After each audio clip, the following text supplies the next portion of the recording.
An 8-year-old girl's simple question silenced a crowded town hall and left Donald Trump sharing a deeply personal story about faith, loss, and redemption. What happened next moved everyone to tears. The church fellowship hall in Shreveport, Louisiana, buzzed softly with the sound of folding chairs scraping against the polished floor and murmured conversations. The space, usually reserved for Sunday potlucks and Bible study, had taken on an unusual air that evening. At the front of the room stood Donald Trump, his unmistakable presence filling the modest hall. His orange-tinted complexion and signature hand gestures were familiar to everyone, but tonight he was uncharacteristically subdued, perhaps sensing the gravity of the event.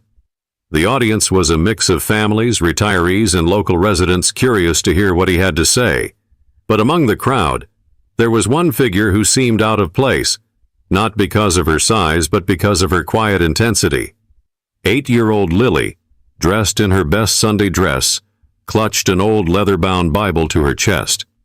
It was a treasure passed down from her late grandmother, its pages worn and its gold lettering faded. Her mother, seated beside her, had whispered before they arrived, "You can ask him, but only if you're brave enough, and only if you truly mean it." Lily had nodded, her heart pounding in her chest. She had been rehearsing her question for weeks, scribbling it out in her notebook during recess and murmuring it to herself as she lay in bed at night. It wasn't a question born from childish curiosity, but one that weighed on her soul. As the evening progressed, Trump spoke about his usual topics: policies, achievements, and the future of America. The crowd occasionally clapped or nodded in agreement, but the energy was tepid compared to his usual rallies. Lily waited, her small hands gripping the edges of her Bible tighter with each passing minute. Finally, the floor opened for questions. A line quickly formed, with adults eagerly stepping forward to ask about local issues, national policies, and even a few compliments about his iconic red tie. Lily hesitated, her tiny frame shrinking further into her seat. But when her mother gave her a subtle nudge, she knew it was her moment. Her legs felt wobbly as she stood, her heart thundering so loudly she was certain the entire room could hear it. The line seemed endless, but as she inched forward, the room's chatter began to fade. People noticed her, the small girl with the oversized Bible clutched tightly to her chest. Whispers rippled through the crowd. When her turn came, Trump looked down at her, his expression momentarily softening. "And what's your question, young lady?" he asked, his voice surprisingly gentle. Lily swallowed hard, gripping her Bible so tightly her knuckles turned white. Then, with a voice that trembled but refused to break, she asked the question that had been echoing in her heart for months. "Mr. Trump, what does God mean to you?" The room fell into an immediate and complete silence. Eyes darted between the girl and Trump, the weight of her question pressing down on everyone like a tangible force. For a man known for his rapid-fire answers, Trump didn't respond right away. Instead, he looked at her, then at the Bible in her hands, and something in his demeanor shifted. But before he could speak, the air in the room seemed to thicken with expectation, drawing everyone to the edge of their seats. Trump's silence was almost deafening. For a man who had built his career on quick comebacks and unwavering confidence, this pause felt unusual. He stared at Lily for a long moment, his usual bravado replaced by something softer, almost vulnerable. The Bible she clutched caught his eye again, and his lips parted, but no words came. Lily shifted slightly, her small frame looking even more fragile under the room's collective gaze. Her question had not been meant to challenge or provoke. It had been honest, born from a deep yearning to understand something larger than herself. And somehow that sincerity was louder than any political debate or shouted slogan. The crowd remained hushed. Even the creaking of chairs or the muffled cough seemed to vanish, as though the very air was holding its breath. Trump finally raised his hand slightly as if to steady himself and leaned against the podium. "That's a big question," he began, his voice lower and steadier than usual. "And it's not one I've always had the answer to." The admission surprised many. Trump, known for his unshakable confidence, was admitting uncertainty in front of a crowd. He looked back at Lily and his expression shifted again, this time to something almost paternal. "When I was about your age," he continued, "I had a lot of questions about God, too. My parents would take me to church every Sunday. I remember sitting in those pews, staring at the stained glass windows, wondering if God was even listening to me. He paused again, this time glancing out at the audience as though gauging their reaction. His hand rested on the edge of the podium, fingers tapping lightly against the wood. My father used to tell me, he went on, that faith is like a ladder. You climb it one step at a time, and sometimes you're afraid you'll fall. But you keep climbing because there's something up there worth reaching for. At the time, I didn't understand what he meant. I thought it was just something he said to keep me quiet. A faint chuckle rippled through the audience, breaking the tension just slightly. Lily, however, didn't smile. Her eyes remained fixed on him, waiting for the real answer she had asked for.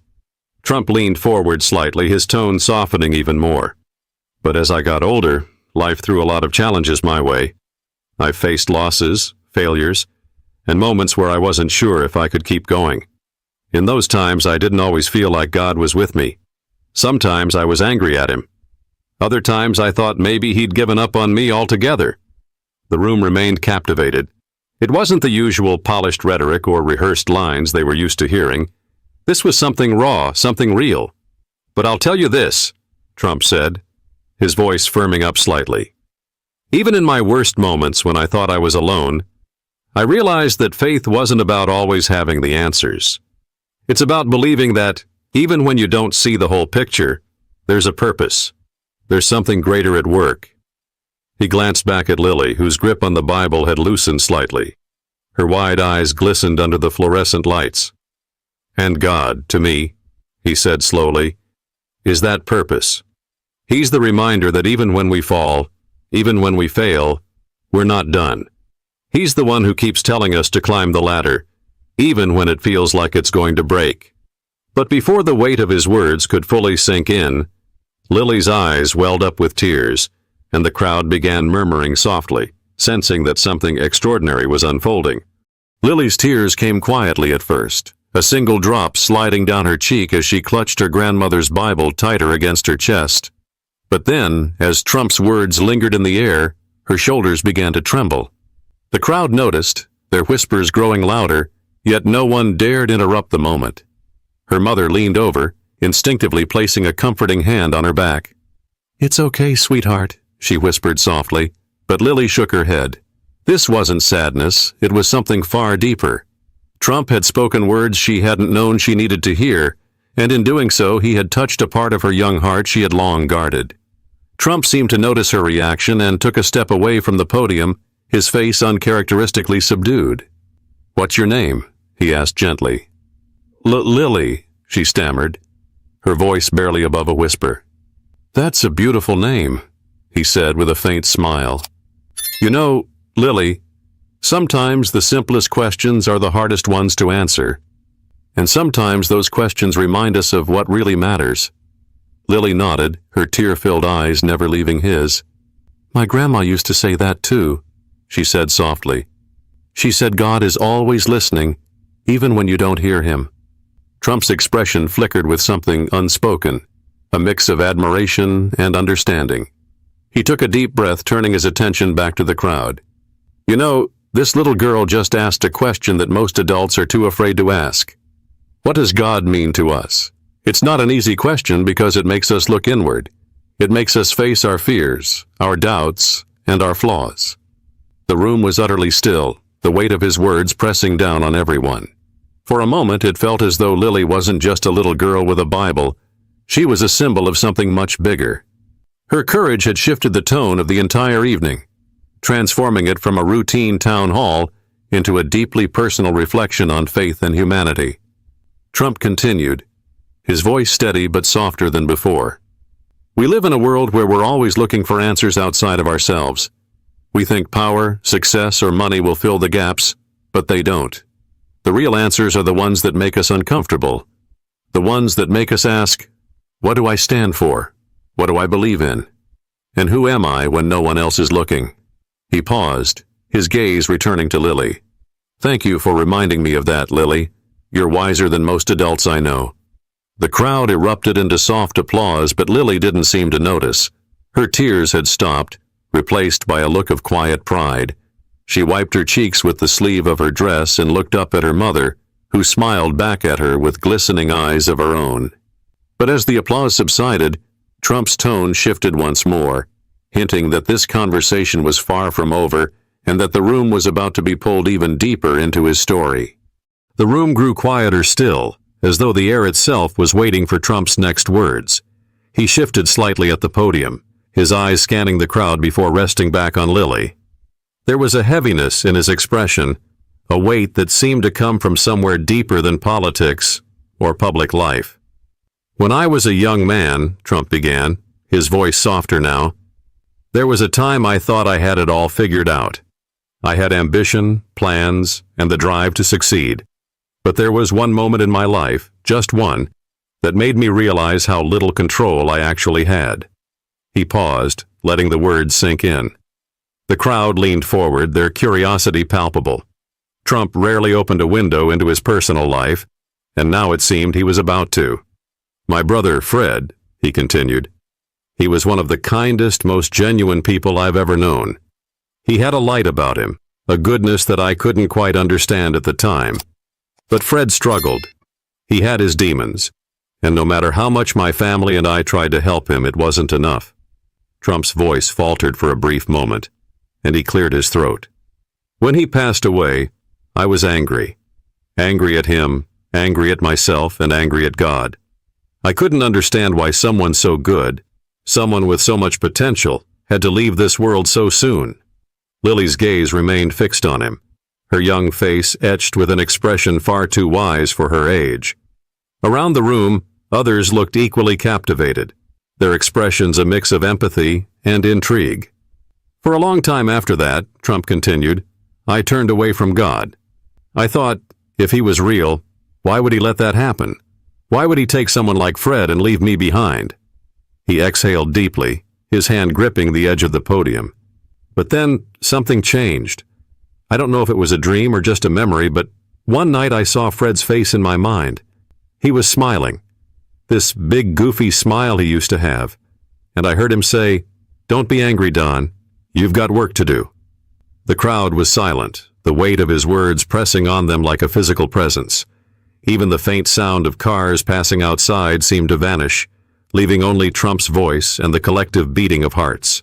"I realized then," he said, his voice steadying, "that faith isn't about understanding everything. It's about trusting that there's a reason, even when you can't see it. And maybe, just maybe, Fred's purpose was to teach me that." He turned back to Lily, his expression softening. "So when you ask me what God means to me, I'll say this. He's the reason I keep going, even when it's hard. He's the reminder that we're here for more than just ourselves. And he's the one who gives us hope, even in the darkest times." Lily's eyes shimmered again, but this time her tears didn't fall. Instead, she stood a little taller, clutching her grandmother's Bible with both hands as though it were the most precious thing in the world. But just as the room seemed to settle into the gravity of his story, someone in the audience raised their hand, breaking the silence and pulling everyone's attention in a new direction. A man near the back of the hall stood slowly, his hand still raised. His rugged face, lined with years of hard work, bore a serious expression. He was the kind of person you might pass on the street without a second thought, a mechanic, a father, maybe someone who attended church sporadically when life allowed. His voice, however, cut through the stillness like a bell. "Mr. Trump," he said, his words measured and deliberate, "I've spent years trying to figure out my own faith. Hearing you talk about it like this, about anger, doubt, and hope, it makes me wonder if all of us have been too afraid to admit we're struggling. Do you think that's part of the problem?" The question seemed to catch Trump off guard, but he didn't hesitate for long. He leaned slightly on the podium, his gaze meeting the man's. "You know," he began, "I think a lot of us are afraid to admit we're not as strong as we want people to think we are. Faith isn't easy. It's messy. It's complicated. And sometimes it feels like you're just shouting into the void. But the truth is, that's what makes it so powerful. It's not about being perfect. It's about trying, even when you don't have all the answers." The man nodded, his expression softening as he sat back down. A murmur of agreement rippled through the crowd, but it was Lily's voice that broke through next. My grandma used to say faith is like planting seeds, she said, her words clear and steady despite her small frame. You don't always see them grow right away, but you have to believe they will. Trump smiled, a genuine, almost tender expression that seemed to transform his usually guarded demeanor. Your grandma sounds like a very wise woman, he said. And she's right. Faith is a seed. It doesn't always sprout the way you expect, but that doesn't mean it's not there, growing in ways you can't see. The conversation seemed to breathe new life into the room. People began to nod, share glances, and even whisper quietly to those sitting beside them.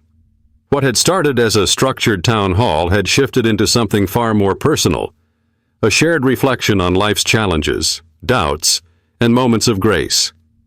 An older woman, her silver hair pulled back into a neat bun, raised her hand next. I lost my husband last year, she said, her voice trembling. I've been angry at God ever since. I feel like I've lost my faith entirely. Do you think it's too late to find it again? Trump stepped closer to the edge of the stage, his voice soft but steady. It's never too late, he said. Faith isn't something you lose forever. It's something that waits for you. And sometimes, it's in the quietest moments, when you least expect it, that it comes back to you. The woman nodded, tears glistening in her eyes.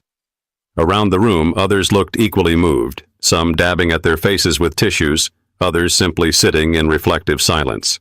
But as Trump's words settled into the hearts of those in the room, it became clear that the evening wasn't just about questions and answers anymore. It was about connection, and what came next would only deepen that bond. The room felt electric now, not with noise, but with a palpable energy of shared vulnerability. People who had come expecting a routine political talk were instead part of something deeply personal. It was as if Lily's simple question had opened a door that no one had dared approach before. And now, no one wanted to turn back. Trump straightened, his gaze sweeping the room. You know, he said, there's something I've learned over the years. Faith doesn't always show up in grand moments. It's in the small ones, the times when someone lends a hand, listens when you're hurting, or asks a question as brave as Lily's. Those moments remind us of what matters. The audience was silent, hanging on every word. Trump's voice, so often commanding and unyielding, now carried a humility that struck a chord. He gestured toward Lily. This little girl reminded me tonight that faith isn't just something we talk about. It's something we live. And when we live it, it spreads. At that, Lily smiled faintly, her cheeks still flushed from earlier. Her mother pulled her close, whispering something in her ear that made the girl's smile widen just a bit more. Trump's tone grew firmer. We're living in a time when it feels like the world is pulling us apart. Politics, opinions, differences. But faith? Faith has the power to bring us together. It's not about being the same. It's about understanding that we're all climbing that same ladder, one step at a time, no matter how different our paths look. A ripple of applause began, slow at first but gaining momentum. People stood clapping not just for Trump but for the moment itself, for the courage it had taken Lily to ask her question, and for the answers it had drawn out of everyone in the room. As the applause subsided, Trump leaned in one last time. So tonight, I'll leave you with this. Ask yourselves what faith means to you, and don't be afraid of the answer, no matter how uncertain it might be, because faith isn't about knowing, it's about believing. He paused, letting the weight of his words settle before adding, and if you found something tonight that touched you, hold on to it. Let it grow, and share it with the people who need it most. The room erupted in applause again, but this time it was punctuated with hugs, handshakes, and even a few tears. Strangers who had entered the hall with little more than polite nods now lingered, exchanging smiles and stories. It was as if a collective weight had been lifted, replaced by a quiet hope. Lily, now standing with her mother, watched Trump step away from the podium. He walked over to her, kneeling slightly so they were eye to eye. "Thank you, Lily," he said, his voice low but sincere. "You've got more courage than most people twice your age. Don't ever lose that." She nodded, her small hand extending to shake his. "Thank you, Mr. Trump," she said, her voice steady now, for answering. Trump stood, giving her a faint smile before turning back to wave at the crowd. As he exited, the room remained alive with chatter, the people clearly changed by what had just unfolded. Lily looked up at her mother, her voice soft but determined. "Grandma would have been proud, wouldn't she?" Her mother smiled, tears welling in her eyes. "She would have been more than proud, sweetheart. She would have been amazed." As the hall slowly emptied, the lingering message was clear. Sometimes the bravest questions lead to the most unexpected answers, and in those answers we find the pieces of ourselves we didn't know were missing. If this story touched your heart, take a moment to reflect on your own faith and share it with someone who might need it today. And don't forget to subscribe to our channel for more stories that inspire, challenge, and bring us closer together.